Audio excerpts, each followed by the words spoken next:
Shalom, shalom, bonsoir, bonjour, bon après-midi, tout dépendra de l'heure à laquelle vous aurez l'occasion de suivre la vidéo de ce jour. Donc aujourd'hui, comme le thème le dit si bien, c'est la nuit est avancée. Donc le thème d'aujourd'hui est la nuit est avancée. Nous saurons commencer donc le direct de ce soir sans pourtant commencer par des moments de recueillement avec notre Seigneur. Nous allons donc commencer par des moments de chant. Donc ce soir, j'ai un chant en lingala qui me vient à l'esprit, mais je l'interpréterai pour ceux-là qui ne comprennent pas le lingala. Molili polele esili na mitiki epai na yo olo yo sunga satana belemi liboso nanga na kombo na Yesu na kolonga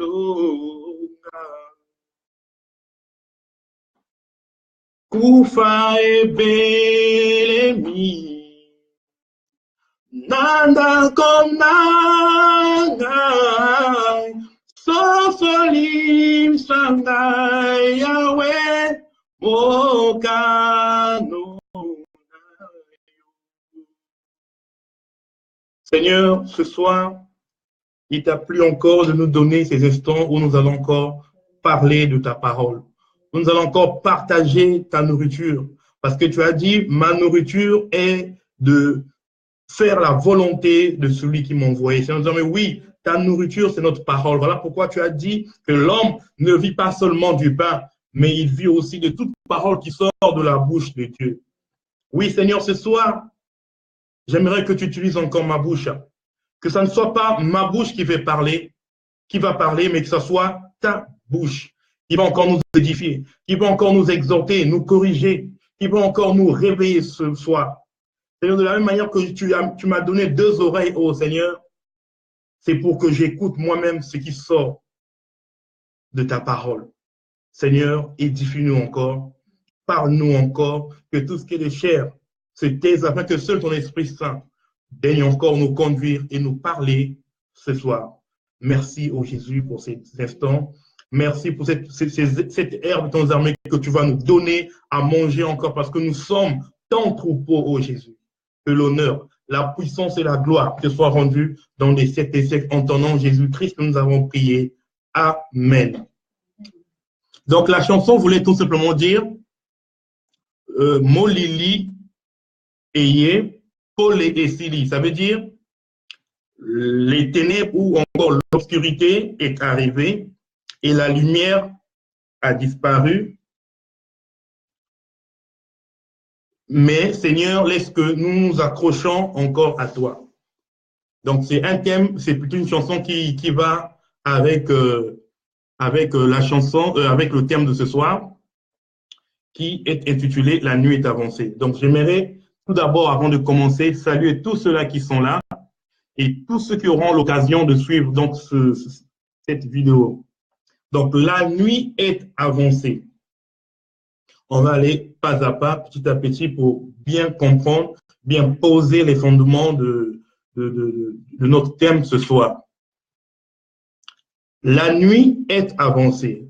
Quand on parle de la nuit, on fait tout de suite allusion à l'obscurité parce que la nuit représente un état où il n'y a pas de lumière, un état où il y a l'obscurité totale. La nuit, c'est une période où pour voir, nous devons utiliser la lumière. La nuit, comme le monde nous dit, tous les chats sont gris. Et donc, la nuit, si on n'a pas la lumière, on ne peut hélas bien voir. En ce qui nous concerne ce soir, la nuit qui est parlée ici dans ce thème, nous allons commencer par le livre du commencement. Donc, on va aller voir dans Genèse, parce que toute chose, c'est de là-bas où tout a commencé. Genèse 1, on va lire dans Genèse 1, le premier chapitre. Donc, je vais lire rapidement. Au commencement, Dieu créa les cieux et la terre. La terre était informe et vide. Il y avait des ténèbres à la surface de l'abîme et l'Esprit de Dieu se mouvait au-dessus des eaux. Dieu dit que la lumière soit et la lumière fut. Dieu vit que la lumière était bonne et Dieu sépara la lumière avec les ténèbres. Dieu appela la lumière jour et il appela les ténèbres nuit. Ainsi, il y eut un soir, il y eut un matin. Ce fut le premier jour. Donc, je viens de lire dans le passage de Genèse 1, du premier verset jusqu'au verset 4. Donc, quand nous lisons, nous comprenons que quand Dieu a créé les cieux et la terre, il a créé la terre, et la Bible nous dit que sur la terre, il n'y avait rien sur la surface de la terre. Donc, la terre était informe et vide. Dans d'autres versions, on dit la terre devint informe. Mais la difformité de la terre voulait seulement dire qu'il n'y avait rien sur la surface de la terre. Et la Bible nous précise qu'il y avait des ténèbres qui couvraient la surface de l'abîme. Dans la version biblique de Alliance biblique universelle, il est dit dans le verset 2, donc de Genèse 1, la terre était sans forme et vide, et l'obscurité couvrait l'océan primitif. Le souffle de Dieu s'est déplacé à la surface de l'eau. Donc, quand Dieu a créé la terre, il y avait les ténèbres qui étaient là, qui couvraient la surface de l'abîme, ou encore, là on a parlé de l'océan primitif. Et nous comprenons que quand Dieu va créer le jardin, qu'est-ce qu'il va faire? Avant que l'homme ne paraisse sur terre, Dieu va séparer les ténèbres avec la lumière. Dieu va mettre en place Adam et Ève dans le jardin. Et la Bible nous dit que les deux étaient dans la présence de Dieu. Les deux étaient dans la gloire de Dieu. En eux, il n'y avait point de ténèbres. En eux, il n'y avait point de nuit. Il y avait la lumière qui couvrait leur vie. Qu'est-ce qui va se passer? Quand l'homme va pécher, quand je parle de l'homme, je parle bien d'aussi bien d'Ève et d'Adam. Donc, quand les deux vont pécher, la Bible nous dit que la lumière qui symbolisait la communion entre eux et Dieu va se briser. Donc, la lumière va se briser et la lumière va laisser place aux ténèbres. Souvenons-nous que Dieu leur avait donné un commandement, une parole comme quoi le jour où vous mangerez l'arbre de la connaissance du bien et du mal, vous mourrez. Et c'est ce qui s'est passé quand Adam et Ève ont goûté au fruit de l'arbre de la connaissance du bien et du mal. La Bible nous dit, ils connurent qu'ils étaient nus. Et si nous continuons la lecture, nous allons voir qu'ils vont aller se cacher. Nous voyons là déjà l'image des ténèbres, l'image de la nuit. Comme tout à l'heure, j'ai dit que la nuit symbolise l'obscurité. Donc, quand l'homme va pécher, l'obscurité va envahir le cœur de l'homme. L'obscurité va envahir la vue de l'homme. Et ça va l'empêcher d'être dans la présence de Dieu. Et c'est de là où la Bible nous dit par l'apôtre Paul que tous ont péché et sont privés de la gloire de Dieu. Donc, à partir de ce péché, qu'est-ce qui va se passer? L'homme va se séparer de la présence de Dieu.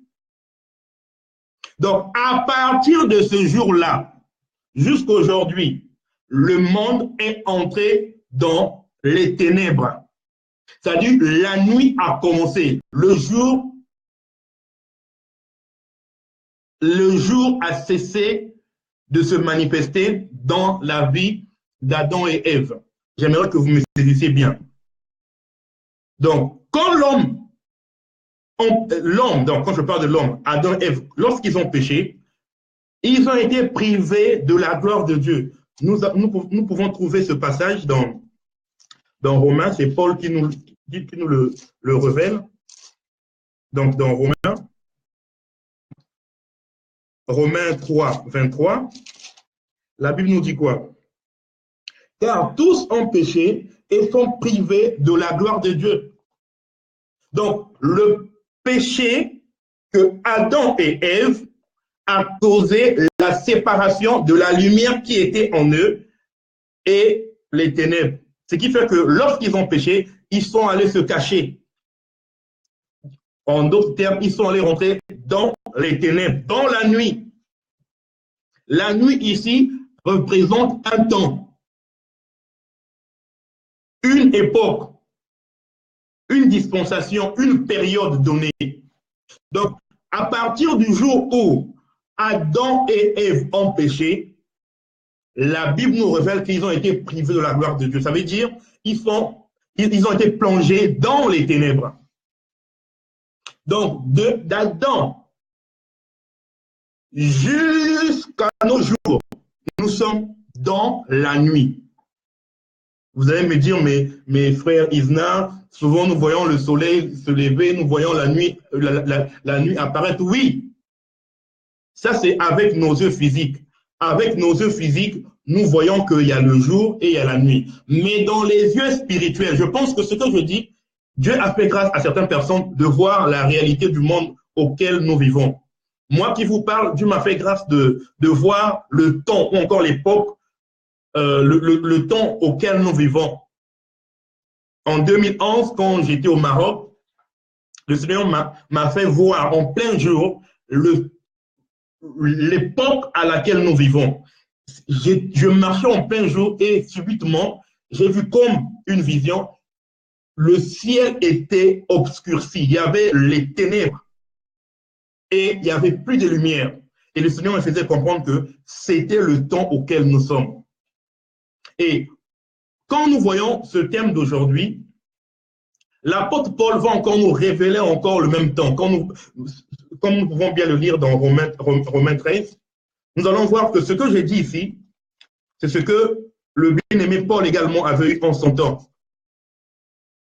Vous allez dire, mais toi tu dis que depuis qu'Adam a péché, Adam et Ève ont péché, c'est là où la nuit est arrivée. Oui, c'est à partir de là que la nuit est entrée dans le monde. C'est à partir de cet instant que le monde est rentré dans les ténèbres. Et donc, depuis Adam jusqu'à nos jours, le monde est sous les ténèbres. Le monde est sous les ténèbres. Le monde est plongé dans la nuit. Nous allons donc lire Romains 13, qui est le texte de base de l'enseignement de ce soir. Romains 13. À partir du verset 11, je vais lire. Cela importe d'autant plus que vous savez en quel temps nous sommes. C'est l'heure de vous réveiller enfin du sommeil. Car maintenant, le salut est plus près de nous que lorsque nous avons cru. La nuit est avancée, le jour approche. Dépouillons-nous donc des œuvres des ténèbres et revêtons les armes de la lumière. Marchons honnêtement comme en plein jour, loin des excès, de l'ivrognerie, de la luxure et de l'impudicité, des querelles et des jalousies. Donc ici, Paul nous explique bien, il nous interpelle qu'il est important en tant que serviteur de Dieu, en tant qu'enfant de Dieu, en tant que disciple du Seigneur, il est important de connaître le temps auquel nous sommes. Parce qu'aujourd'hui, si tu ne connais pas le temps auquel tu es, c'est vraiment difficile, même naturellement, de se positionner. Si tu as un rendez-vous donné et que tu ne connais pas le temps qu'il fait, c'est difficile pour toi de bien te positionner dans le temps. Et pour nous qui aimons le Seigneur, pour nous qui nous disons disciples du Seigneur, disciples de Jésus, il est important également de connaître le temps auquel nous sommes. Même si tu vois le jour se lever, même si tu vois la nuit, la Bible nous dit que nous sommes dans les ténèbres. La nuit est avancée. Donc, depuis la création, plutôt depuis le péché d'Adam, jusqu'à ce jour, nous sommes au deuxième jour. Le commencement était le premier jour. Adam, et jusqu'à nos jours, c'est le deuxième jour. Voilà pourquoi ici, Paul nous parle que le jour approche. Le jour qui s'approche, c'est le troisième jour. Mais avant d'arriver au troisième jour, le deuxième jour est une longue période où l'homme est sur la terre. Et il est important de comprendre donc le temps auquel nous sommes. Il est vraiment important parce que si, comme je disais aussi, on ne maîtrise pas, on ne comprend pas le temps auquel nous sommes, nous allons marcher dans les ténèbres, nous allons marcher dans l'obscurité sans pourtant savoir où nous partons. Vous avez vu là, actuellement, ici, il est 20 heures. Donc moi, pour vous parler et vous pour me voir, j'ai besoin de mettre la lumière. Parce que si j'éteins la lumière, tout sera dans l'obscurité. Et le monde auquel nous sommes, dans un point de vue spirituel, le monde est dans les ténèbres. Le monde est plongé dans la nuit. Le monde est plongé dans la nuit. Mais qu'est-ce que Dieu a fait? On a vu au commencement. Dieu a séparé la lumière et les ténèbres. Je nous ai dit que quand l'homme était dans la présence de Dieu, l'homme était dans la lumière. Mais quand l'homme a péché, l'homme est rentré dans les ténèbres. En d'autres termes, l'homme est rentré dans la nuit. Et dans la nuit, il est impossible de voir la lumière. Donc, plutôt de voir où on va. La lumière dans la nuit, on la voit bien parce qu'elle éclaire encore mieux même dans la nuit. Donc, à partir de là, tous les hommes qui sont venus d'Adam et Ève jusqu'à nos jours, tous ceux-là qui sont venus d'Adam et Ève sont plongés dans les ténèbres. Toutes les personnes sont dans la nuit. Toutes les personnes sont dans la nuit. Donc l'homme en lui-même, il est plongé dans l'obscurité. L'homme en lui-même est plongé dans les ténèbres. Mais nous savons que naturellement, comme la Bible nous dit, la nature elle-même ne nous enseigne-t-elle pas. Naturellement, un être humain, dans la nuit, il a besoin de la lumière pour voir. L'être humain, quand il est en route, il a besoin de la lumière pour voir où il va. Mais spirituellement aussi, nous avons besoin de la lumière pour être éclairés. Nous avons besoin de la lumière pour savoir ce que nous faisons. Aujourd'hui, si tu es dans l'obscurité, même si tu marches dans la boue, il te sera difficile de savoir que tu as des saletés sur toi. Il te sera difficile pour toi de comprendre que tu n'es plus sur le chemin auquel tu suivais. Parce que dans l'obscurité totale, les yeux humains ne peuvent pas voir. Dans l'obscurité totale, l'être humain ne peut pas savoir où il va. Voilà pourquoi naturellement, l'homme, lorsqu'il fait nuit, il a besoin de la lumière. Nous allons lire un texte dans Jean 1. Jean 1. C'est un texte que nous connaissons aussi. Jean 1 à partir du premier verset jusqu'au verset 5. La Bible nous dit quoi? Au commencement était la parole. Et la parole était avec Dieu. Et la parole était Dieu. Elle était au commencement avec Dieu. Toutes choses ont été faites par elle, et rien de ce qui a été fait n'a été fait sans elle. En elle était la vie, et la vie était la lumière des hommes. Le verset 5, la lumière luit dans les ténèbres, et les ténèbres ne l'ont point reçue. Donc, nous voyons ici au commencement. Ici, quand la Bible parle du commencement, ce n'est pas au jardin, c'est bien avant le jardin. Donc, bien avant le jardin, la parole était. Bien avant le jardin, il y avait la lumière, parce que ici, la Bible nous dit que en elle était la vie, et la vie était la lumière des hommes. Donc, cette parole qui était au commencement était la lumière. Dans cette parole, il n'y avait pas les ténèbres. Mais lorsque l'homme va pécher, c'est là où on voit la lumière luit dans les ténèbres. Les ténèbres ne l'ont pas reçu. Quand l'homme va pécher, l'homme ne va plus accepter, c'est-à-dire ne va plus recevoir la lumière. L'homme va s'égarer de la lumière. Mais nous avons vu ici que la lumière est la vie des hommes. Donc aujourd'hui, tout être humain, pour voir le temps et pour connaître le temps que nous sommes, il faut que tu aies la lumière. Et cette lumière n'est autre que la parole de Dieu. Cette lumière n'est autre que Jésus-Christ. Jésus-Christ qui est venu nous donner la lumière qui nous permet de marcher dans la nuit. Dans cette nuit qui est avancée, pour bien voir, pour bien examiner, pour bien marcher, nous avons besoin de la lumière. Et cette lumière n'est autre que Jésus-Christ. Cette lumière n'est autre que Jésus-Christ. Cette lumière n'est autre que Jésus-Christ. Or, la Bible nous dit que les ténèbres ne l'ont pas reçu.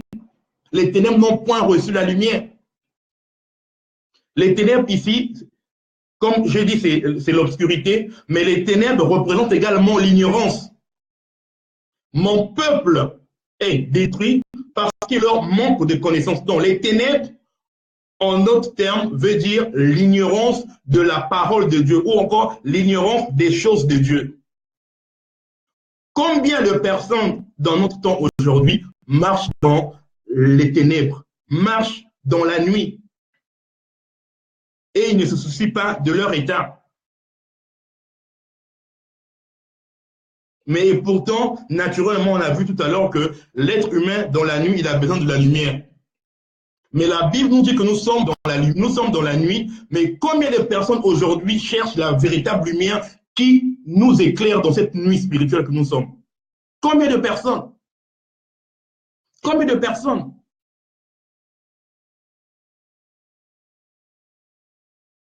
La nuit est avancée.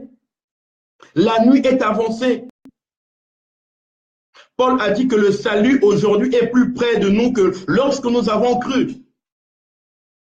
Mais qu'est-ce que nous remarquons aujourd'hui? Même ceux-là qui avaient vu la lumière hier, beaucoup aujourd'hui se plongent encore dans l'obscurité, dans les ténèbres, en d'autres termes, dans l'ignorance de la parole de Dieu, dans l'ignorance des choses de Dieu.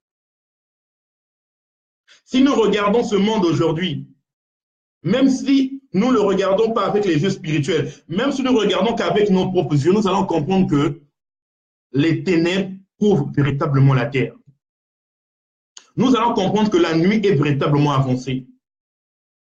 La nuit est véritablement avancée.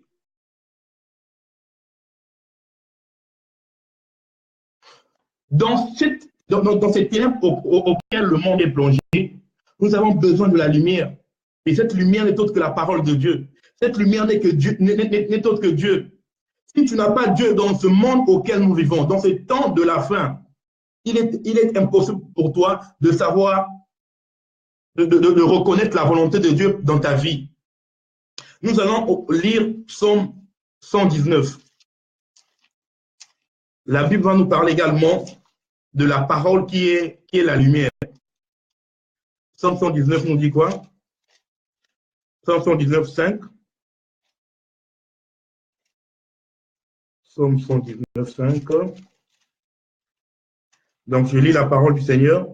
Ta parole est une lampe à mes pieds et une lumière sur mon sentier.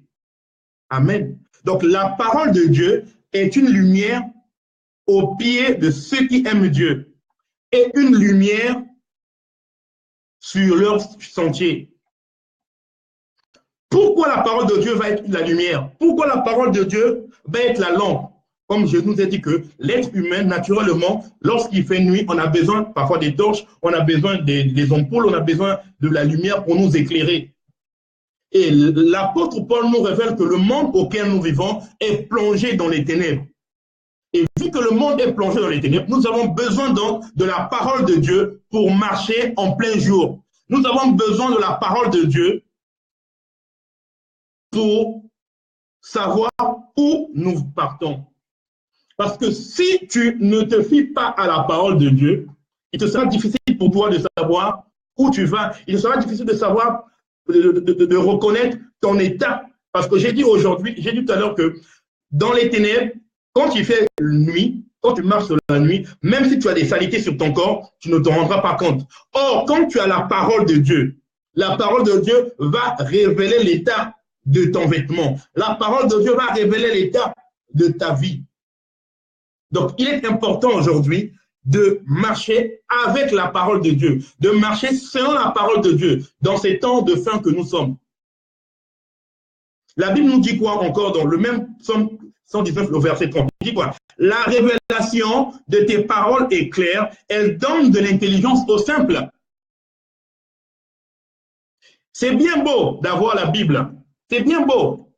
Mais ce qui est important, c'est d'avoir la révélation de la parole de Dieu. Parce que c'est la révélation de la parole de Dieu qui nous éclaire. C'est la révélation de la parole de Dieu qui donne l'intelligence aux simples. Les fils des ténèbres ou encore les fils de la perdition, les fils du diable se plaisent des ténèbres. Ils n'ont pas d'égard à la parole de Dieu. Ceux qui n'aiment pas Dieu, ceux qui aiment le monde, ils aiment vivre dans les ténèbres. Or, les ténèbres représentent également la chair. Les ténèbres représentent également la chair. Donc, ceux qui vivent dans les ténèbres, ceux qui sont dans les ténèbres s'affectionnent des choses de la chair. Ils s'affectionnent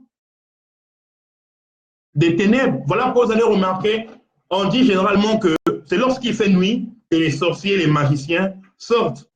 Pourquoi? Parce que eux, ils connaissent leur temps.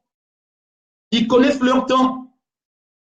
Vous allez voir que lorsqu'il y a l'éclipse solaire ou lorsqu'il y a des pleines lunes, c'est à ce moment-là que les satanistes décuplent leur force.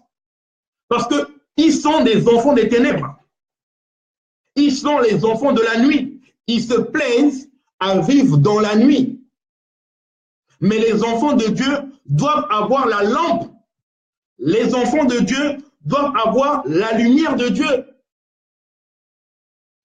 Un enfant de Dieu doit aimer la parole, parce que c'est la parole, la Bible nous dit, qui donne l'intelligence aux simples. C'est la parole de Dieu qui donne l'intelligence aux simples. Nous allons lire encore un autre passage. Ce soir, on va lire pas mal de passages. Donc, on va voir dans 1 Jean ce que l'apôtre Jean nous dit par rapport au monde auquel nous sommes. Encore. 1 Jean 5, 19. Qu'est-ce que Jean nous dit? Nous savons que nous sommes de Dieu et que le monde entier est sous la puissance du malin. Le monde entier est sous la puissance du diable. Donc, aujourd'hui, tous ceux-là qui n'ont pas la parole de Dieu, tous ceux-là qui n'aiment pas la parole de Dieu, tous ceux-là qui n'ont pas la révélation de la parole de Dieu sont en réalité dans les ténèbres. En d'autres termes, ils sont serviteurs du diable sans le savoir. Ils sont dans les ténèbres, ils sont plongés dans les ténèbres. Donc, ils servent le diable sans le savoir. Même ceux-là qui disent que moi, je n'ai rien à faire avec Dieu. Mais comme tu n'as rien à faire avec Dieu, tu as affaire avec le diable. Parce que ici, la Bible nous dit que le monde entier est sous la puissance du diable. Donc, quand tu refuses la parole de Dieu, quand tu refuses de vivre et de marcher convenablement ou confortable ou de marcher correctement à ce qui est écrit dans la parole de Dieu, tu fais la volonté du diable.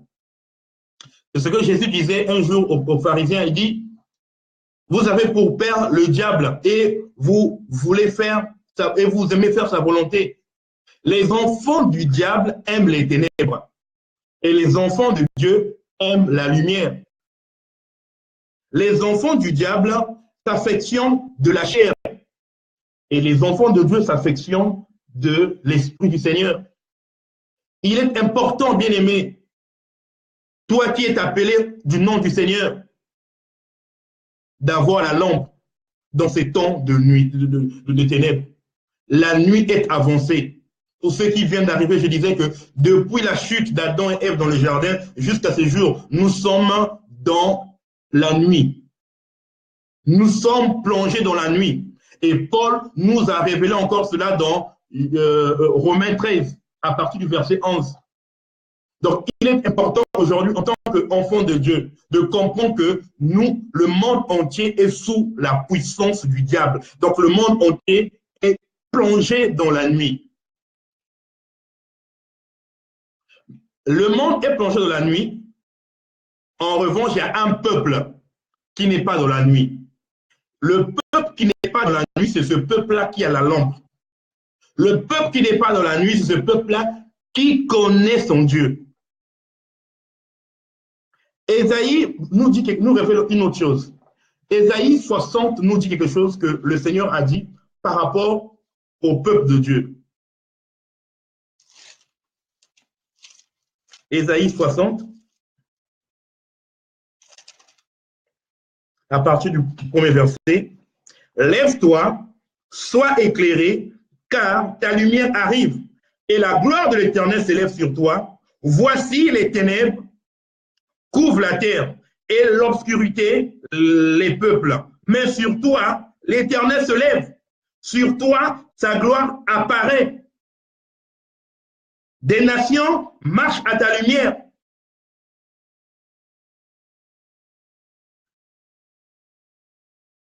Et des rois à la clarté de tes rayons.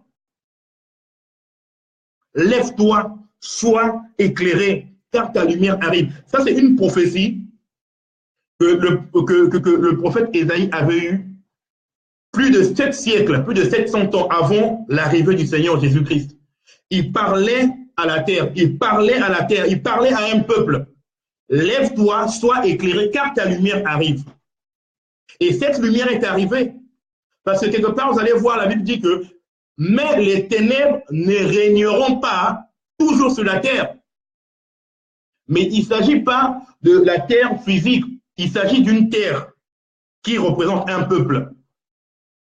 Les ténèbres ne vont pas régner sur ce peuple-là. C'est le peuple de ceux-là qui ont des lampes. Si tu as la lampe de Dieu avec toi, les ténèbres ne peuvent pas dominer sur toi. Si tu as la parole de Dieu dans ta vie, les ténèbres, la nuit ne peut pas te dominer. Parce que tu as la parole du Seigneur avec toi. Parce que tu as la parole du Seigneur avec toi. Vous allez voir que le Seigneur, quand il a commencé son ministère, il a commencé par la prophétie du prophète Ésaïe. Il a dit, on va le lire dans Matthieu 4, je pense. On va voir ce que le Seigneur a dit dans Matthieu 4 quand il a commencé son ministère. On va voir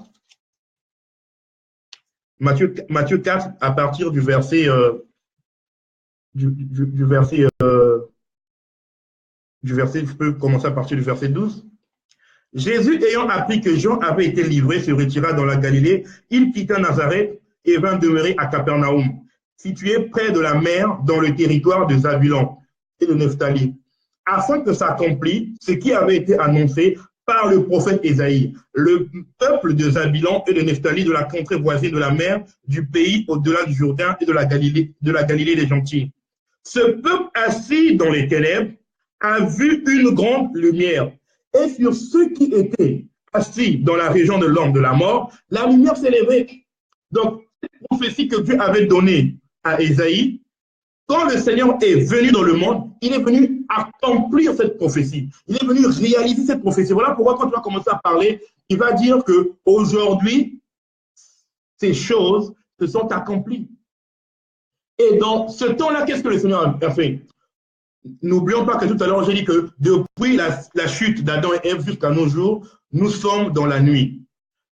Nous sommes plongés dans la nuit. Mais quand le Seigneur Jésus-Christ va venir, il va créer une dispensation dans la dispensation de la nuit. La dispensation qu'on appelle la dispensation de la grâce. Jésus-Christ va ouvrir la dispensation de la grâce. En d'autres termes, il va ôter les ténèbres dans la vie de ce peuple-là que Dieu avait dit de se lever car la lumière devait arriver. Or, Jésus-Christ qui était là, était cette lumière-là qui était annoncée par le prophète Ésaïe. Et il est venu publier l'année de grâce. Donc, l'Église, avant le retour du Christ, nous serons dans cette année de grâce. Ce qui fait que ceux qui sont de Christ ne sont plus dans les ténèbres, mais ils sont dans la lumière. Souvenons-nous des paroles du Seigneur, c'est tout de suite après Matthieu 4, dans Matthieu 5, le verset 13, il disait quoi? Vous êtes le sel de la terre. Mais si le sel perd sa saveur, avec quoi la lui rendra tant? Il ne sert plus qu'à être jeté dehors et foulé aux pieds par des hommes. Vous êtes la lumière du monde. Une ville située sur une montagne ne peut être cachée. Et on n'allume pas une lampe pour la mettre sous le boisseau, mais on la met sur le chandelier et elle éclaire tous ceux qui sont dans la maison. Que votre lumière luise ainsi devant les hommes, afin qu'ils voient vos bonnes œuvres et qu'ils glorifient votre Père qui est dans les cieux. Donc ici, le peuple que Jésus-Christ est venu mettre à part dans la nuit qui est avancée est un peuple que Jésus a mis dans la lumière. Et Jésus dit que ce peuple est non seulement la lumière, mais ce peuple est aussi le sel. Nous avons dit tout à l'heure que la terre tout entière est sous la domination du diable. C'est-à-dire la terre, depuis que Adam avait donné les clés à la terre, tous les êtres humains, sans exception, du bébé qui est conçu au premier jour dans le sein de sa mère, jusqu'à l'accouchement, jusqu'au dernier vieillard, au l'homme au plus âgé au monde. Si tu n'as pas Christ, tu es plongé dans les ténèbres. Tu es plongé dans l'obscurité totale. Tu es plongé dans la chair. Donc, comme je disais tout à l'heure que depuis ce temps-là jusqu'à nos jours, nous sommes dans la lumière. Mais ceux-là qui ont reçu la lumière de Jésus-Christ, Jésus-Christ les a fait transporter du royaume des ténèbres vers le royaume de la lumière. Nous pouvons le voir cela également dans la parole de Dieu. La Bible nous parle de cela dans Colossiens. Dans Colossiens. Donc aujourd'hui, enfant, mon frère, ma soeur, si tu n'as jamais connu Jésus-Christ dans ta vie, c'est l'occasion de le connaître. Parce que le monde entier auquel nous sommes, le monde est plongé dans les ténèbres. Le monde est dans la nuit. Et Paul nous dit que la nuit est avancée. La nuit est avancée. Et le temps est arrivé où nous devons faire la paix avec notre Créateur. La Bible nous dit quoi dans Colossiens 1? Colossiens 1.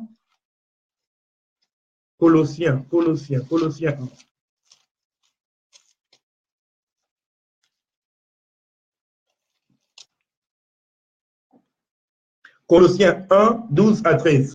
Rendez grâce au Père qui vous a rendu capable d'avoir part à l'héritage des saints dans la lumière, qui nous a délivrés de la puissance des ténèbres et nous a transportés dans le royaume du Fils de son amour. Donc nous voyons ici que le Père nous a délivrés de la puissance des ténèbres et il nous a transportés. du royaume des ténèbres vers le royaume de la lumière. Donc, dans le royaume de la lumière, nous faisons les œuvres de la lumière. Mais dans le royaume des ténèbres, ceux qui ne connaissent pas encore la lumière, ils s'affectionnent des choses d'en bas. Ils s'affectionnent des choses de la terre. Aujourd'hui, il n'y a qu'à regarder autour de nous aujourd'hui. Nous allons constater l'état actuel du monde. Comment le mal est devenu bien. Comment les ténèbres sont devenues lumière. Et c'était des choses que le prophète Ésaïe également a dit dans Ésaïe 5. Il disait malheur à ceux qui changent le bien en mal, à ceux qui changent les ténèbres en lumière et les lumières en ténèbres. Le monde aujourd'hui est vautré dans les ténèbres. Mais il y a un peuple, il y a un reste. Ceux-là qui ont connu Jésus. La Bible dit que Dieu les a transportés dans le royaume des ténèbres vers le royaume de la lumière. Vers le royaume de la lumière.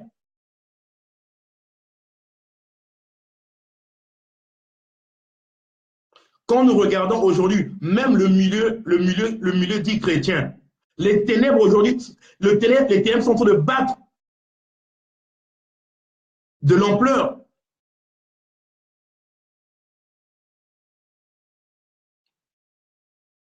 Ça fait mal aujourd'hui quand on va dans les milieux dits chrétiens. On va voir comment les hommes ont changé la lumière de Dieu aux ténèbres. Nous avons vu ici que la lumière représente la parole de Dieu. La parole de Dieu qui n'est autre que Yeshua Mashiach, le Seigneur Jésus-Christ. C'est lui qui est la lumière. Mais aujourd'hui, nous abandonnons la lumière pour se tourner vers les ténèbres. Le Seigneur Jésus-Christ, quand il est venu sur la terre, il a éclairé ceux-là qui ne le connaissaient pas. Il leur a fait voir la lumière. Mais malheureusement, de nos jours, beaucoup, au lieu de garder leur lampe, au lieu de garder la lumière que la parole de Dieu leur avait donnée, ils ont perdu cette lumière. Souvenons-nous de la parabole des 10 vierges. Plaise au Seigneur, un jour, on parlera de ça également de fort en comble. Nous allons voir que dans cette parabole, les 10 vierges qui attendaient l'époux étaient des servantes du Seigneur. La Bible nous précise bien que les 10 étaient vierges. Les 10 étaient vierges. Comme aujourd'hui, le monde entier aujourd'hui, beaucoup se réclament de Dieu, beaucoup se réclament de Christ. Mais qu'est-ce que distingue les vrais enfants de Dieu aux faux enfants de Dieu? Qu'est-ce qui distingue les vierges sages d'avec les vierges folles? Ce n'est que la lumière. Il n'y a que la lumière qui fait la distinction. Il n'y a que la lumière qui crée la séparation. On a vu cela dès le commencement dans Genèse, que Dieu avait séparé les ténèbres d'avec la lumière. Un enfant de Dieu, dans sa vie, il doit savoir séparer les ténèbres d'avec la lumière. Nous avons dit que les ténèbres représentent les œuvres de la chair et la lumière représente les œuvres de l'esprit. Et notre bien-aimé Paul nous a exhortés. Paul nous a exhortés de marcher non selon la chair, mais de marcher selon l'esprit. Aujourd'hui, il y a des gens qui se disent chrétiens, mais qui sont possédés. Mais pourquoi? Parce qu'au lieu de marcher dans la vérité, au lieu de marcher dans l'esprit, les gens préfèrent marcher dans la chair et ils se plaignent. Depuis que je prie, rien ne change. Mais c'est normal, parce que tu ne respectes pas la parole de Dieu. Tu es devenu comme ces vierges folles qui n'avaient plus de lumière. Quand tu n'as plus de lumière, tu te replonges ou tu es dans l'obscurité. Il est difficile pour toi de comprendre l'état spirituel et aussi physique auquel tu es. C'est important, bien aimé, de s'examiner. C'est ce que la Bible nous demande. nous devons nous examiner chaque jour, chaque fois, pour savoir si nous sommes encore dans le Seigneur. Il faut te poser la question, est-ce que celui que je suis ou celle que je suis aujourd'hui, c'est le même ou la même lorsque je suis tombé amoureux du Seigneur Jésus? Vous savez, quand quelqu'un tombe amoureux, il ne passe des heures et des heures qu'à penser à son être aimé. Il ne dort pas bien. Son plaisir, c'est d'avoir les nouvelles de son partenaire. L'amour, quand c'est au début, là, c'est beau. On a besoin de s'écouter. On a besoin d'être ensemble. Avec le Seigneur également, c'est comme ça. Nous devons garder cet amour-là. Nous devons garder ce feu d'amour-là. Mais quand ce feu-là diminue, il y a un problème. Il y a un problème. Là, pourquoi il faut s'examiner? Est-ce que ce que je fais glorifie toujours le Seigneur? Est-ce que ce que je fais, je ne fais pas gloire au diable?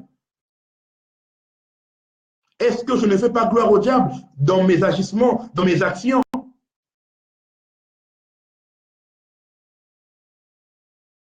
Galates 5.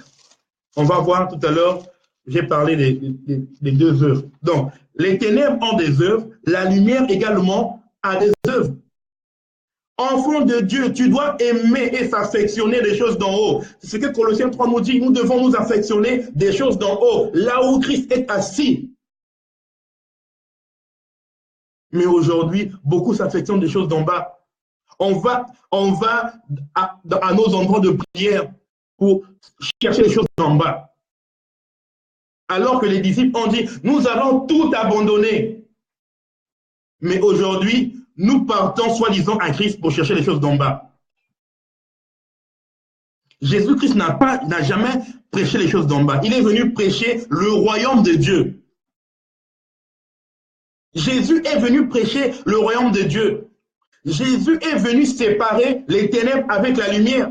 Nous sommes dans un temps où Dieu est en train de séparer deux peuples. Un peuple qui vit dans les ténèbres et un peuple qui vit dans la lumière.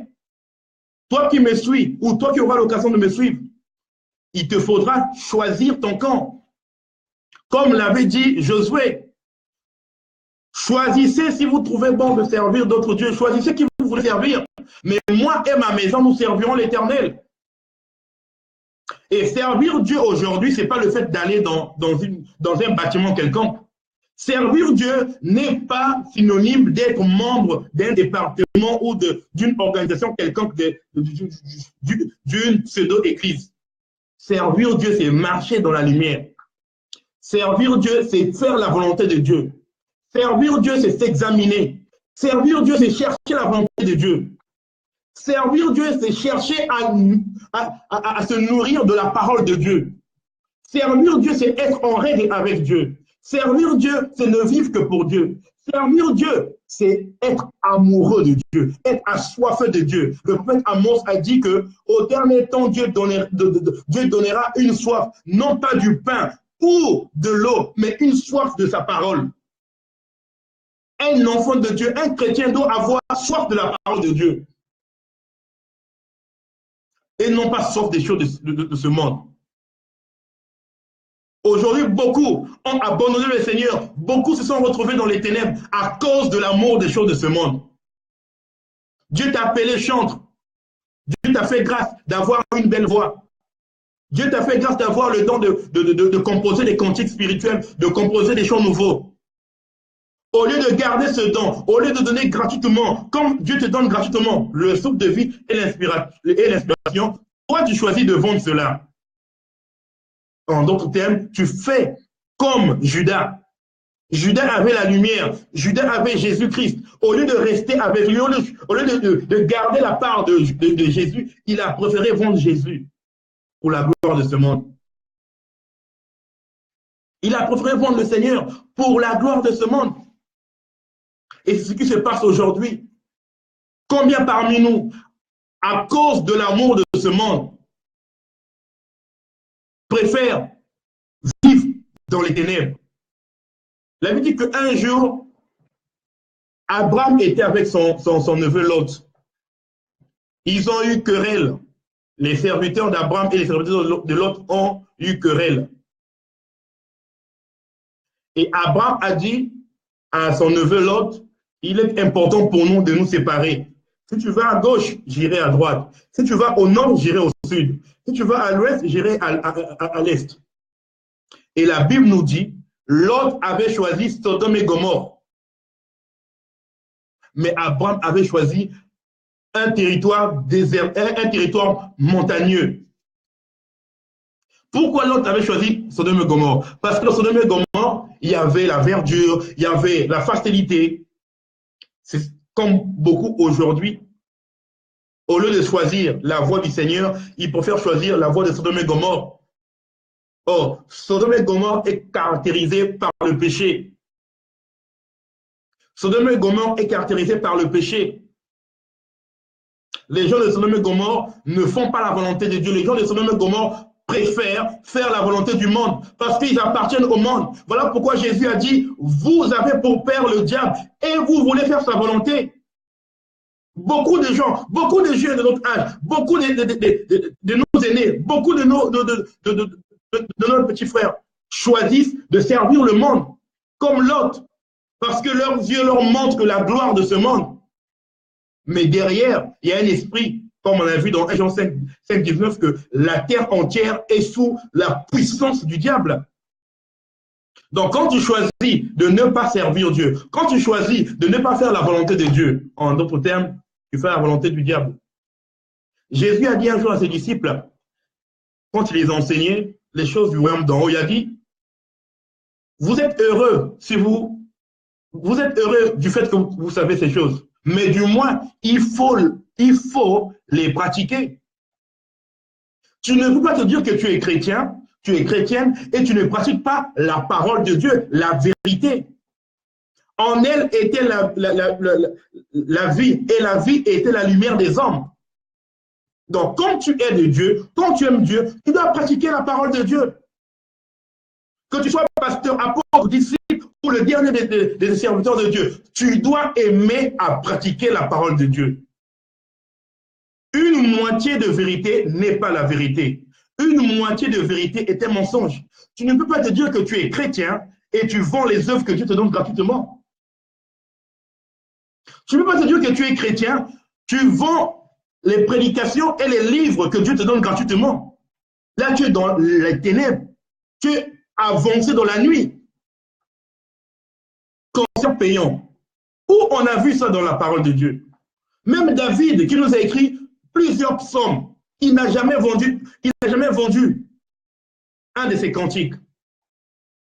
Mais aujourd'hui, la nuit est avancée. Le mal est appelé bien, le bien est appelé mal. Même ceux-là qui avaient l'amour pour Dieu, même ceux-là qui avaient la passion pour Dieu, à cause de l'amour du Dieu de ce siècle, beaucoup ont séché leurs genoux à Baal.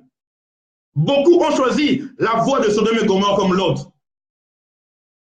Beaucoup ont choisi cette voie, la voie de la facilité. Que non, la raison que beaucoup disent, l'évangile est gratuit, l'évangélisation est payante. C'est écrit où? C'est quel passage biblique? C'est quel passage où on nous dit que l'évangélisation est payante? Vous avez reçu gratuitement, donné gratuitement. C'est ça la parole de Dieu. Qui parmi nous peut me dire qu'il a payé le souffle de vie? Qui parmi nous peut me dire que l'inspiration de la parole de Dieu ou d'une chanson qu'il a eue, il l'a eue de par lui-même? Tu prends la parole de Dieu et tu vas écrire un livre et tu vas mettre le prix. Si tu trouves que c'est difficile, laisse tomber. Si tu trouves que parce que tu as conspiré un peu, il faut qu'on te paye ça, laisse tomber. Dieu va susciter même les pierres pour donner gratuitement. Pour donner gratuitement. L'air que nous respirons, on n'a jamais vu de compteur. Gratuit. Tu dors, le Seigneur te protège. Tu dors, le Seigneur te donne des révélations.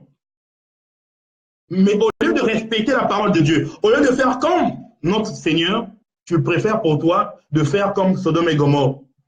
Tu préfères suivre Sodome et Gomorrhe. À Gomorrhe et Sodome, là-bas, on vend. Toi aussi, serviteur de Dieu. Toi aussi, enfant de Dieu. Tu fais comme eux. N'aimez point le monde, ni les choses qui sont dans le monde. Pourquoi, au lieu de garder le focus sur Jésus aujourd'hui, beaucoup de chrétiens gardent le focus sur le monde? Le monde, ce n'est pas notre modèle.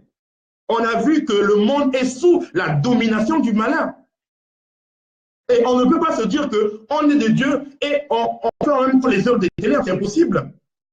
La dernière fois, je parlais des chrétiens hybrides. Impossible. Donc, on va lire les œuvres de la nuit, les œuvres des ténèbres, comme j'avais dit avant que les ténèbres ou encore la nuit représentent l'ignorance totale des choses de Dieu. Donc, on va lire dans Galates 5, à partir du verset 16 jusqu'au verset 19, on voit les œuvres, 21 plutôt, on voit les œuvres de la chair, donc les œuvres de la nuit. Je dis donc, marchez selon l'esprit, et vous n'accomplirez pas les désirs de la chair, car la chair a des désirs contraires à ceux de l'esprit, et l'esprit en a de contraires à ceux de la chair. Ils sont opposés entre eux, afin que vous ne fassiez point ce que vous voudriez. Si vous êtes conduit par l'esprit, vous n'êtes point sous la loi. Or, les œuvres de la chair sont manifestes. Ce sont l'impudicité, l'impureté, la dissolution, l'idolâtrie, la magie, les inimitiés, les querelles, les jalousies, les animosités, les disputes, les divisions, les sectes, l'envie, l'ivrognerie, les excès de table et les choses semblables. Je vous dis d'avance, comme je l'ai déjà dit, que ceux qui commettent de telles choses n'hériteront pas le royaume de Dieu. Bien-aimé, tu te dis chrétien, tu te dis de Dieu.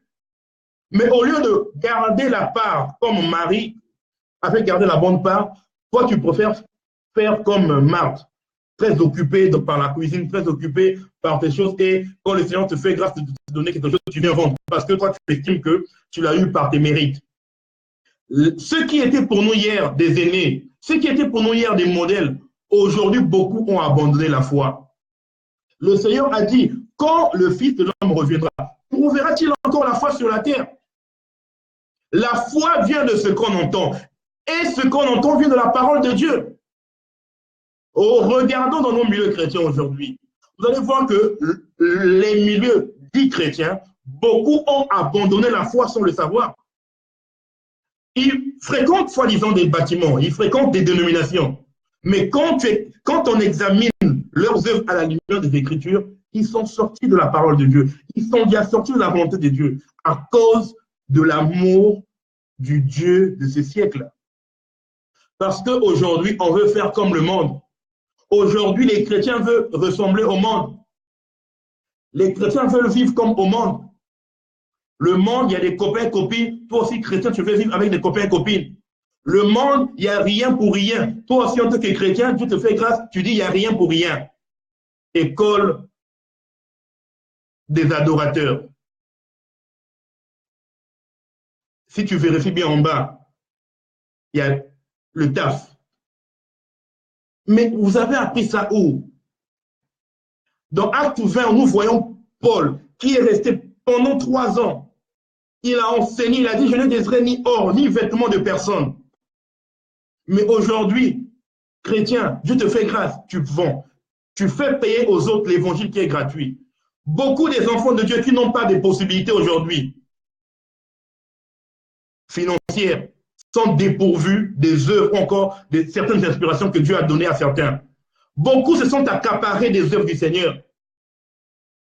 Alors que Jésus a dit, celui qui croira en moi, les sources de fleuves d'eau vive couleront en lui.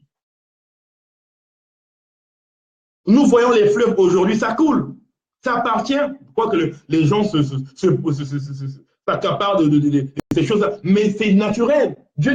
Le fleuve n'appartient à personne, ça appartient à tout le monde. Si tu es congolais, le fleuve Congo appartient à tout le monde. Si tu es français, la Seine appartient à tout le monde. La Méditerranée appartient et aux Européens, et aux Africains, et aux autres. L'océan Atlantique également pareil, et tous les autres océans. Mais pourquoi nous voulons copier le monde aujourd'hui? La nuit est avancée, mes frères. La nuit est avancée, mes sœurs. Dépouillons-nous des œuvres de ténèbres. La Bible a dit que ceux qui commettent ces choses n'hériteront point des royaumes des cieux. N'hériteront point des royaumes des cieux. Tu vas voir un homme de Dieu, un pseudo-homme de Dieu, soi-disant.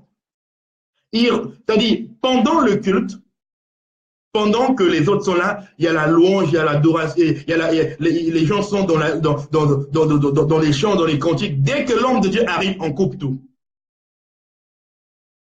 On coupe l'adoration qui est réservée à Dieu. On coupe la louange qui est réservée à Dieu pour faire entrer un homme, une herbe, une poussière. Et on dit que c'est l'homme de Dieu qui entre. Et on doit acclamer pour l'homme de Dieu. Qu'est-ce qu'il a fait? Il n'a même pas donné aucun, même pas son cheveu, même pas sa chemise pour que tu sois sauvé. La nuit est avancée. Aujourd'hui, il est difficile aujourd'hui de reconnaître le vrai avec le faux. Souvenons-nous de la parabole du blé et de l'ivraie.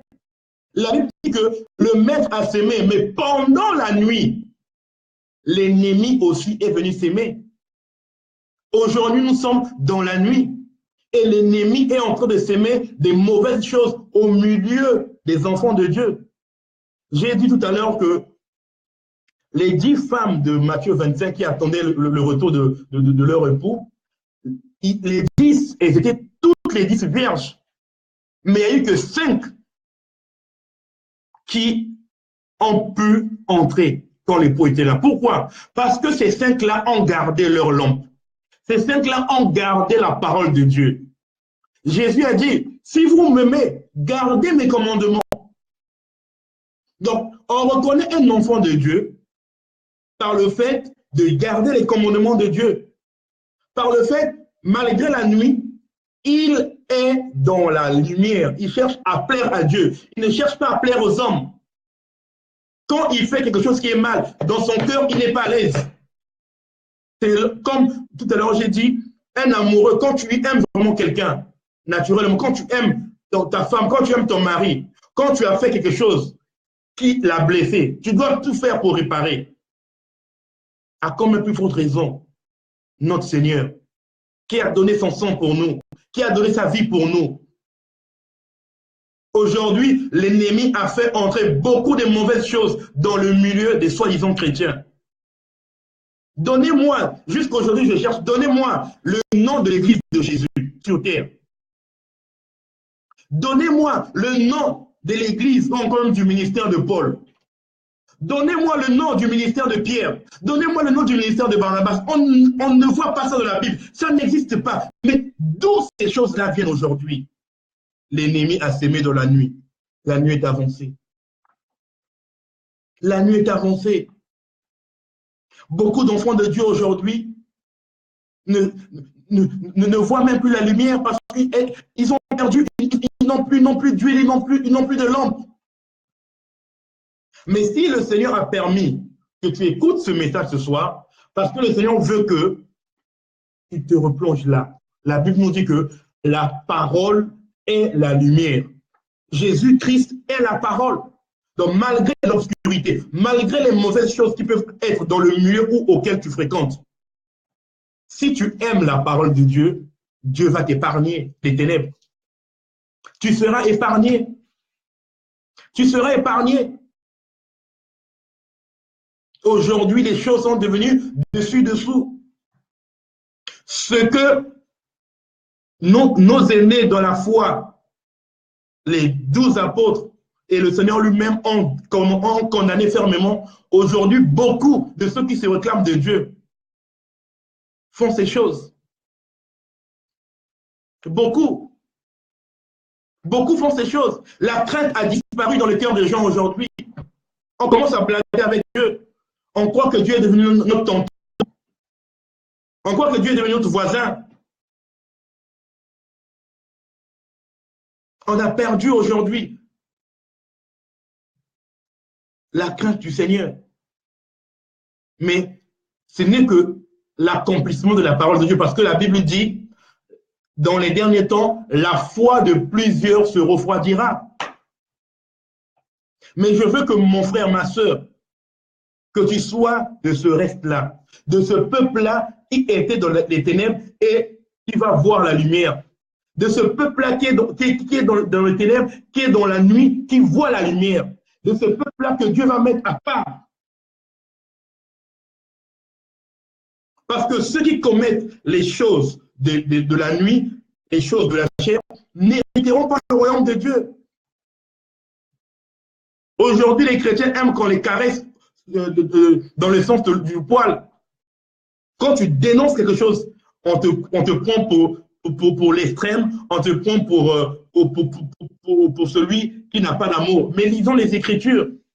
Vous allez voir que le Seigneur, quand il s'agissait de la doctrine, il ne blaguait pas. Voilà pourquoi les pharisiens disaient qu'ils étaient étonnés de l'autorité à laquelle il enseignait.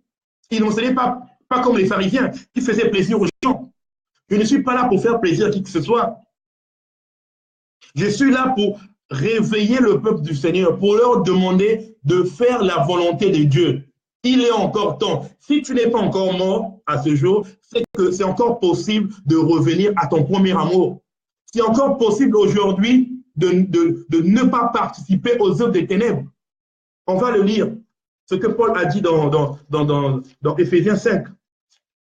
On va le lire, ça fait mal, mes bien-aimés, ça fait mal. Quand on voit aujourd'hui, même ceux-là qu'on disait nos aînés dans la foi, quand on voit l'état de leur marche aujourd'hui avec le Seigneur, on se dit, waouh, Seigneur, ton retour arrive bientôt. Donc, il y a beaucoup de signes aujourd'hui que nous voyons. Ça prouve que le Seigneur revient bientôt. Ceux qui aimaient Dieu, ceux qui voulaient faire la volonté du Seigneur dans leur vie, beaucoup aujourd'hui ont abandonné le Seigneur à cause des plaisirs de ce monde. Éphésiens 5, à partir du verset 6, que personne, je veux lire un peu à partir même du premier verset, supportez-moi, mes bien-aimés, devenez donc les imitateurs de Dieu comme des enfants bien-aimés et marchez dans la charité, à l'exemple de Christ, qui nous a aimés et qui s'est livré lui-même à Dieu pour nous comme une offrande et un sacrifice de bonne odeur. Nous devons marcher comme Jésus. Si Jésus n'a pas donné un nom à son ministère, homme de Dieu ne donne pas de nom. Si Jésus n'a pas demandé de dîmes à qui que ce soit, homme de Dieu ne le fait pas. Toi qui aimes Dieu, toi qui as la crainte de Dieu, ne le fais pas. Nous vivons des temps difficiles.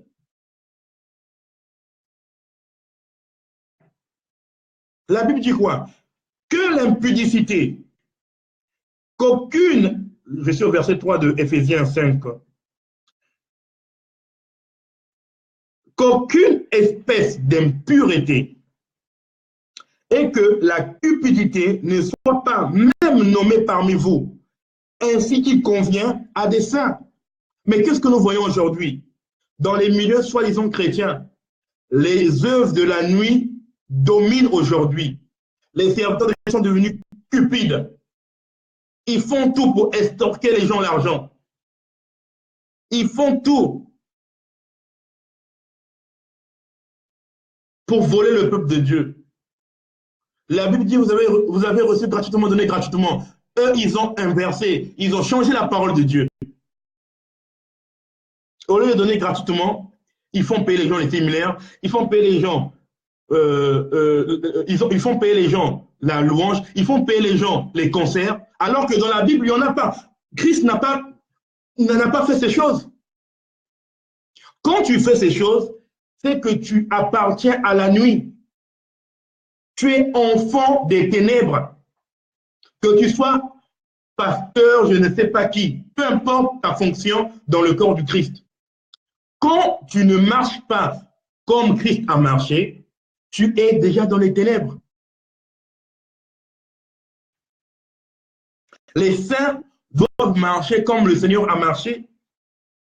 Qu'on n'entende ni paroles déshonnêtes, ni propos insensés, ni plaisanteries, choses qui sont contraires à la bienséance, qu'on entende plutôt des actions de grâce. Quand on se trouve aujourd'hui dans le milieu des soi-disant chrétiens, au lieu d'entendre les actions de grâce, au lieu d'entendre la sainteté, au lieu d'entendre les œuvres de la lumière, c'est des blagues, c'est des plaisanteries, c'est des propos insensés, et on se dit chrétien, on se dit on prie. Mais tu es déjà dans les ténèbres et tu es un enfant des ténèbres parce que tu n'aimes pas la lumière, tu n'aimes pas Dieu. Parce que quelqu'un qui aime Dieu ne peut pas aimer des choses du monde. Car sachez-le bien, aucun impudique ou impur, c'est-à-dire impur ou cupide, c'est-à-dire idolâtre, n'a d'héritage dans le royaume de Dieu et de Christ. Donc, en réalité, homme de Dieu, servant du Seigneur, quand tu es cupide, ça veut dire que tu aimes l'argent. Pour toi, tout se résume en argent. C'est une forme d'idolâtrie et les idolâtres n'hériteront pas le royaume de Dieu. Parce que tu as changé la gloire de Dieu en image corruptible. Tu n'hériteras pas le royaume de Dieu. Tu perdras ton salut à cause de ta cupidité, homme de Dieu, servant du Seigneur. À cause de ta débauche, de ton impureté, ma sœur, mon frère, tu rateras le ciel. À cause de tes intérêts personnels, tu vas rater le ciel. Beaucoup disent, oui, j'ai encore le temps. Au Congo, on dit, j'ai encore des dents, je dois encore brouter le maïs. Mais qui sait quand tu mourras? La mort, quand elle vient, elle ne nous avertit pas. Voilà pourquoi, toi qui entends ce message, il est temps pour toi d'être en règle avec le Seigneur. La mort, quand ça vient, ça ne toque pas à ta porte. Il n'est pas dit que parce que tu es encore jeune, que tu mourras quand tu auras 60 ans. Si tu vas à la maternité, tu te rendras compte qu'il y a plusieurs bébés qui sont morts et ils n'ont pas eu l'occasion de grandir comme toi. Si tu vas dans certains pays, tu verras que bien d'enfants, bien des jeunes comme toi sont morts dans des guerres, dans des balles perdues, dans des catastrophes naturelles. Ils n'ont rien fait comme toi, mais ils sont décédés. Si tu allumes même ta télé, tu verras qu'il y a plusieurs personnes qui sont décédées, même à l'heure à laquelle nous parlons. Le temps ne nous appartient pas, mes bien-aimés. Je continue. Que personne ne vous séduise par de vains discours, car c'est à cause de ces choses que la colère de Dieu vient sur les fils de la rébellion. Les fils de la rébellion ici, c'est les fils des ténèbres. Donc, les fils des ténèbres, leur but, c'est de séduire ceux qui sont de Dieu. Eux, ils sont nés dans les ténèbres. Leur problème, leur affaire, c'est envers ceux-là qui sont de Dieu. Ils vont venir te séduire. Comme les pharisiens à leur temps, avaient séduit Judas. Ils vont venir te séduire pour te faire rater le royaume du Seigneur. Voilà pourquoi, servant du Seigneur, fille de Dieu, fils de Dieu, examine-toi pour savoir si tu es toujours dans le Seigneur. Ce n'est pas le fait de fréquenter une église qui fait de toi un disciple du Seigneur, parce qu'un disciple vit dans la discipline de son maître. Beaucoup de ce qu'on appelle des églises ne sont en réalité des tombeaux blanchis, des lieux de ténèbres où Christ n'est même pas. Revenons à la parole du Seigneur. Revenons à la simplicité. Quand le Fils de l'homme reviendra, trouvera-t-il encore la foi sur la terre? La foi vient de la parole de Dieu. C'est-à-dire, quand quelqu'un n'obéit plus à la parole de Dieu, il est déjà sorti de la foi. Il est déjà sorti de la foi. Il est déjà sorti de la foi. Ce n'est pas parce que tu fréquentes un milieu où vous criez, vous chantez à la longueur de la journée, ça fait de vous des enfants de Dieu. Non, un enfant de Dieu, c'est celui-là qui garde la lampe, qui garde la lumière et qui marche avec la lumière. Bien que la nuit est avancée, mais il marche avec la lumière. Il ne se laisse pas séduire par n'importe qui. Nous continuons. N'ayez donc aucune part avec eux. Donc, Un enfant de Dieu ne doit pas avoir des parts avec les enfants des ténèbres, avec les enfants, les fils de rébellion. Si mon frère, ma soeur, tu aimes les enfants de rébellion, les enfants des ténèbres, dis-toi que toi-même tu es déjà dans les ténèbres. Un enfant de Dieu doit aimer ceux-là qui sont dans les lumières. Dans la lumière, il dit que nous sommes une maison qui est située où? Au-dessus d'une montagne. Nous ne sommes pas en bas, mais nous sommes au-dessus d'une montagne. Parce que nous sommes la lumière, nous devons éclairer. Autrefois, le verset 8 dit quoi? Vous étiez ténèbres. Et maintenant, vous êtes lumière. Dans quoi? Dans le Seigneur. Marchez comme des enfants de la lumière. Nous devons marcher comme les enfants de la lumière et non pas comme les enfants des ténèbres. Regardons le monde, je ne parle pas loin, regardons le milieu chrétien aujourd'hui. Vous allez voir qu'il y a des ténèbres qui ont pris place dans le milieu soi-disant chrétien. Beaucoup ont abandonné la parole de Dieu. Beaucoup ont abandonné la lumière pour embrasser les ténèbres. Mais comment on va les reconnaître? Parce que quelqu'un qui est dans les ténèbres ne sait pas qu'il est dans les ténèbres. C'est celui qui est la lumière qui sait distinguer la lumière d'avec les ténèbres. Voilà pourquoi, enfant de Dieu, il faut toujours garder ta lampe. Garde ta lampe. Parce que ta lampe va te révéler ton état. La lampe, la lumière révèle l'état. Si tu es sale, la lumière va te révéler, mais là tu as une tâche. Il faut la réparer. Mais si tu n'as plus de lumière, tu auras du mal à voir clairement. Donc, la Bible nous dit quoi? Car le fruit de la lumière consiste en toute sorte de bonté, de justice et de vérité. Donc, le fruit de la lumière, on a parlé de ça tout à l'heure, j'ai dit que les fruits de la lumière, nous le trouverons dans Galates 5. Et les fruits des ténèbres, c'est la chair. Le fruit de la lumière, c'est le fruit de l'esprit. Que Paul nous a parlé également dans Galates. La Galate dit quoi? 22. Mais le fruit de l'esprit, donc le fruit de la lumière, c'est l'amour, la joie, la paix, la patience, la bonté, la bénignité, la fidélité, la douceur, la tempérance. La loi n'est pas contre ces choses. Ceux qui sont à Jésus-Christ ont crucifié la chair, ses passions, la chair avec ses passions et ses désirs. Donc, si tu es en Jésus-Christ, en réalité, les passions de la chair ne peuvent pas prévaloir sur toi. Le Seigneur a dit quoi? Que le séjour de mort ne proviendront, les clés de séjour de mort ne proviendront point contre l'Église.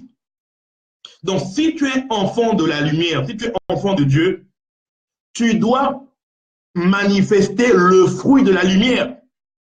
Tu dois être éclairé, comme on a vu de là-bas dans Ésaïe 60. Tu dois marcher dans la lumière. Tu ne dois pas marcher dans les ténèbres. Tu ne dois pas marcher comme le monde. On avait parlé la dernière fois de l'hippopotame. L'hippopotame qui marche à contre-courant. Donc les enfants de la lumière également ne marchent pas comme tous les mondains. Parce qu'on a dit que les garçons aujourd'hui, il faut mettre les tailles basses, que toi aussi, en tant que chrétien, tu dois les faire. C'est parce que le monde a dit que quand tu fais une œuvre, il faut la vendre. Toi, en tant que chrétien, tu dois vendre ce que les autres te donnent gratuitement. Nous sommes le sel de la terre et la lumière du monde.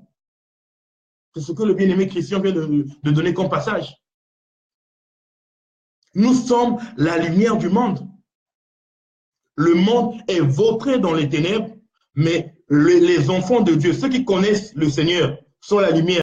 Voilà pourquoi Paul a dit que la création tout entière attend avec ardent désir la révélation des fils de Dieu. Dans Romains 8.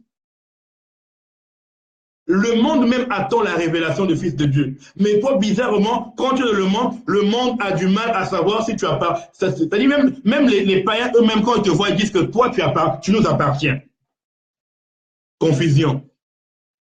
Confusion. Nous vivons actuellement, l'époque que nous vivons est semblable à l'époque à l'époque où au commencement la Bible dit que les ténèbres couvraient l'océan ancien, comme on l'a vu dans la version Alliance biblique universelle. Donc, les ténèbres couvrent aujourd'hui le monde.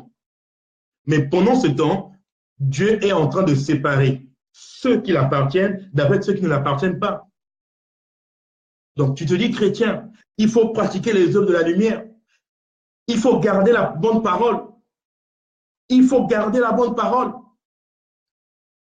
Il faut garder la parole du Seigneur. On a vu cela au temps où Israël était en déportation en Babylone. Nebuchadnezzar a fait construire une statue. Les 3 compagnons de Daniel ont refusé de se prosterner. Enfant de Dieu, refuse de te prosterner contre les choses de ce monde. Là où les gens vont abandonner le Seigneur, refuse de te prosterner. Là où les gens vont vendre les œuvres du Seigneur, refuse. Là où les gens vont aimer l'impudicité, la fornication, l'impudicité, refuse. Là où les gens vont aimer le divorce, refuse. Parce que ces choses-là représentent la statue de Nebuchadnezzar. Refuse les ténèbres. Parce que tu es un peuple saint, un peuple mis à part pour le sacerdoce royal. Une race choisie. Nous continuons pour terminer. La Bible dit quoi? Examinez ce qui est agréable au Seigneur. En tant qu'enfant de Dieu, il faut examiner ce qui est agréable au Seigneur dans ta vie. Et ne prenez point part aux œuvres infructueuses des ténèbres, même plutôt condamnez-les. Un enfant de Dieu, là où il y a des choses de ténèbres, tu ne dois pas, être à l'aise. Il faut condamner ces choses. L'ivrognerie, l'impudicité, la pornographie, la masturbation, la vente des choses de Dieu, des révélations de Dieu. Nous devons condamner ces choses. La magie, la jalousie, l'idolâtrie, la musique mondaine. Ces choses-là, en tant qu'enfants de Dieu, nous devons condamner ces choses. Nous ne devons pas aimer ces choses. Quand ton cœur est attiré par le monde, dis-toi que tu n'appartiens pas à Dieu, tu ne connais pas encore Dieu. Même si tu as une Bible à côté de toi, même si tu dors avec la Bible, si dans ton cœur, tu pratiques encore les œuvres des ténèbres, c'est que tu appartiens encore au monde. C'est que tu ne connais pas Dieu. La Bible nous demande de condamner ces choses. Nous devons examiner et retenir ce qui est agréable au Seigneur. Car il est honteux de dire ce qu'ils font en secret. Regardez, remarquez, la plupart des péchés se font dans le secret. Quand une personne veut faire quelque chose qui n'est pas bien, il va toujours le faire dans le secret. Quand quelqu'un qui est marié veut tromper son conjoint, il ne va jamais le faire au vu et au su de tout le monde. Il va aller dans un lieu secret. Quand quelqu'un veut faire la magie, il va aller s'initier dans le secret. La Bible dit qu'il est honteux de dire ce qu'ils font dans le secret.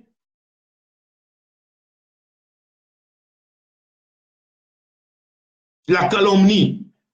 On n'a jamais calomnié quelqu'un en face comme ça. C'est toujours derrière le dos, dans le secret. Tout ça, c'est des choses, les infructueuses des ténèbres. Un enfant de Dieu ne doit pas aimer la calomnie. La jalousie. Tout ça, c'est des choses des ténèbres. Mais tout ce qui est condamné est manifesté par la lumière. Car tout ce qui est manifesté est lumière. Tout ce qui est condamné, si tu vis encore dans le péché, si tu aimes encore le péché, lorsque tu connaîtras la lumière, tu vas voir, comme Paul, la Bible dit que Saul, les écailles lui ont tombé de ses yeux, il a vu ton état auquel il était. Bien aimé, le jour que tu vas comprendre ces choses, tu vas pleurer. Tu vas pleurer. Tu as dit que j'ai longtemps marché dans le monde. Longtemps j'étais dans les ténèbres, je ne savais pas. Lève-toi, sois éclairé car ta lumière arrive. La lumière, c'est Jésus-Christ. Il donne la lumière. Il va te transporter dans le royaume des ténèbres vers le royaume de la lumière. C'est Jésus-Christ qui va t'aider à détester ce que tu aimes aujourd'hui. Vous allez voir que la Bible dit que, on a lu tout à l'heure que quand tu vis dans la chair, quand tu es dans les ténèbres, dans la nuit, en réalité, les choses que tu fais, même si tu vas dire que j'aime ça, c'est pas toi, c'est l'esprit qui est dans le monde, le diable qui est dans le monde, qui te pousse à aimer l'alcool, qui te pousse à aimer les femmes, qui te pousse à aimer les hommes, qui te pousse à aimer la sorcellerie, qui te pousse à aimer la magie, qui te pousse à aimer le mensonge, qui te pousse à aimer la masturbation, qui te pousse à aimer l'alcool, qui te pousse à aimer tout ce qui est mauvais, à aimer l'orgueil, à aimer la luxure. C'est pas toi, tu es esclave. La Bible dit que chacun de nous est esclave de ce qui a triomphé en lui. Si Jésus-Christ a triomphé dans ta vie, tu feras les choses de l'esprit et de Jésus. Mais si c'est le diable, tu feras comme le diable. Tu vas voir que ta vie sera influencée par la jalousie, par l'alcool. Pour toi, si tu ne bois pas, tu ne seras pas à l'aise. Si tu n'injuries pas, tu ne seras pas à l'aise. Tu vas faire des choses que tu ne te rendras pas compte parce que les ténèbres sont dans ta vie. Et parfois, quand tu fais quelque chose, tu te rends compte, mais qu'est-ce que j'ai fait? Parce que quoi? Ta vie est dominée par les ténèbres. Tu es encore esclave des ténèbres. Ah, mais pourtant, j'avais dit, je ne vivrai plus dans la fornication. Mais où je me trouve aujourd'hui? Parce que les ténèbres sont rentrées dans ta vie. Ah, mais je me disais que je ne prendrais plus l'alcool. Mais où je me trouve aujourd'hui? Tu as abandonné ton premier amour. Tu as abandonné ton premier amour et tu es rentré dans la nuit. Et comme tu n'as plus de lumière, tu ne peux plus voir.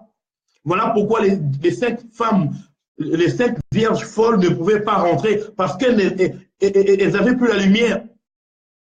Vous allez voir que quand les Philistins ont arrêté Samson, la première des choses qu'ils ont fait à Samson, ils ont crevé les yeux.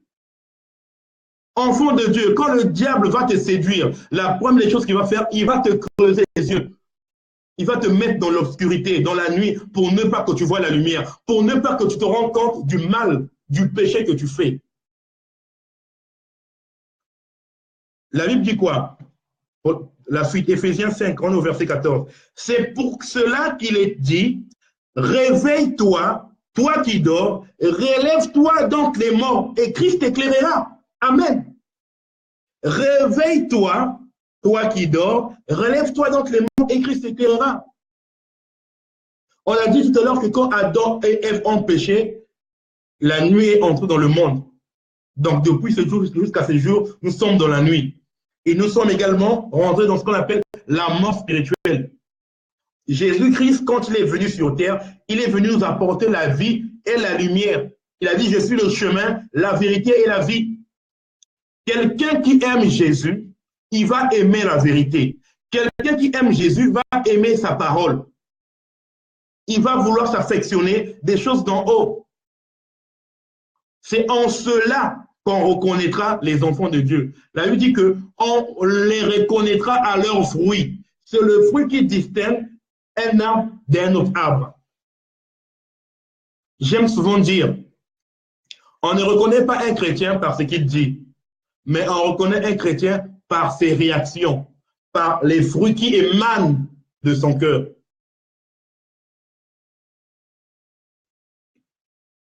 Bien-aimés, la Bible nous dit, dans la suite, il dit, prenez donc garde de vous conduire avec circonspection, non comme des insensés, mais comme des sages. Rachetez le temps, car les jours sont mauvais.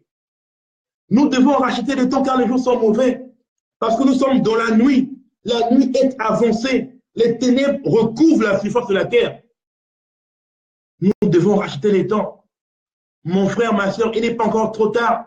Même si aujourd'hui tu te retrouves loin du Seigneur, la Bible, par le Seigneur Jésus te dit, viens il frappe encore à la porte de ton cœur. Il frappe encore à la porte de ton cœur. Il veut encore t'éclairer. Il veut encore t'éclairer. Rachète le temps. Les jours sont mauvais. Le temps ne nous appartient pas. Le temps appartient à Dieu. Ne te dis pas que j'attendrai quand j'aurai 50 ans pour donner ma vie à Dieu. J'attendrai quand j'aurai 30 ans pour commencer à servir Dieu. J'attendrai quand je serai sur le lit de l'hôpital pour servir Dieu. Mais Dieu peut faire que tu meurs d'une crise cardiaque et tu n'auras pas le temps de te convertir. Donc voilà un peu ce que le Seigneur voulait nous partager ce soir sur la nuit est avancée.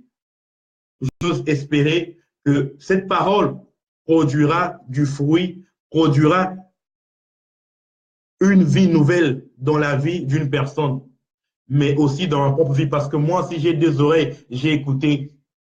Soyez bénis. Merci à tous ceux qui étaient là ce soir et merci également à ceux-là qui auront l'occasion de suivre cette vidéo dans les jours à venir. Soyez bénis. Shalom, Maranatha. Au revoir.